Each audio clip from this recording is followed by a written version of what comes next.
The whole, it's like Jerry Maguire, the whole, you complete me. That's not how that works. That becomes this, you know, this right?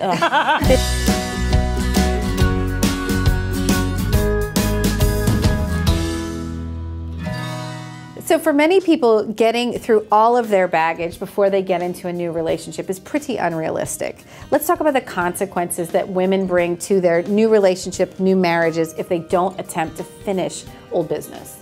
The word that's interesting is consequences. We bring in unfinished business whether we like it or not. It's just human nature. So the consequences we feel, I think, is really when we're not wanting to admit that we're bringing unfinished business, and that we don't want to look at it and, oh, I'm great, I'm perfect, and you're the problem. We all bring it in, and our marriage, our relationships, whatever they may be, that's how we learn about what the unfinished business is. That's where you have an opportunity to heal those pieces too. You know, it's like Jerry Maguire, the whole, you complete me. That's not how that works. That becomes this, you know, this right? This, you know, just symbiotic fantasy, you know, of you know, a baby and a mother. It's not possible in an adult relationship. So if you're not willing to look at those pieces, that's where you're going to feel the consequence. Yeah. And I don't think that we need to divulge everything from our past to our new partner. People tend to do that and think, I have to be so honest, but it can just get thrown. Every time I've done that, I regretted it. And I even regret with my now husband telling him a lot of stuff from my past, from my previous marriage, because it will, in fights, get thrown up in your face, or, oh, that's why you're like this, that's why he left you, that's why this didn't work out. And it's, you don't need to tell everything. You can keep some things for yourself. Just because you're now in a partnership and marriage forever with somebody else, you can leave. You can heal that on your own and leave it in the past. They don't need to know everything.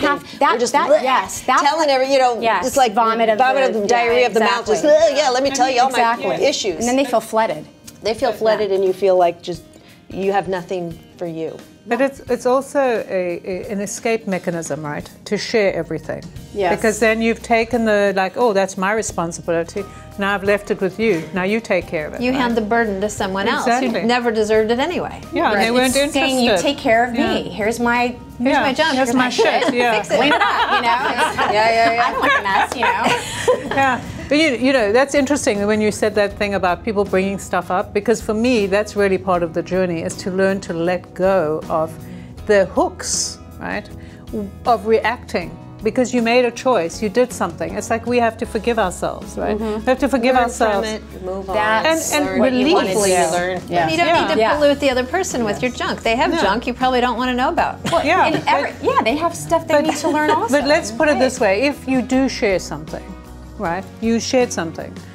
You can't take it back, right? You can't swallow it back, right? It's a big matzo ball hanging out. But you can learn from that, because that's another lesson. It's like, okay, I told them for a reason. They're throwing it back to me. How do I let go of that part of this whole process is very natural, because relationships are mirrors to ourselves. Absolutely. So we may feel like we've dealt with our baggage, and then we get in a relationship, and all of a sudden they push that same button, and we think, did I even have that button? And now we're back in an old relationship. So there's a piece of this that people can't necessarily heal on their own.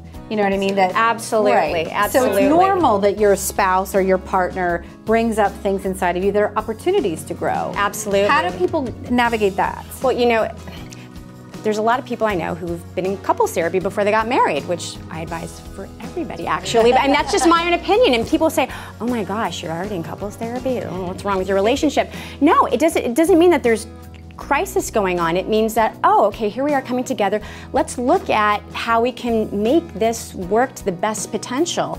It becomes an opportunity to, like you said, it's a mirror.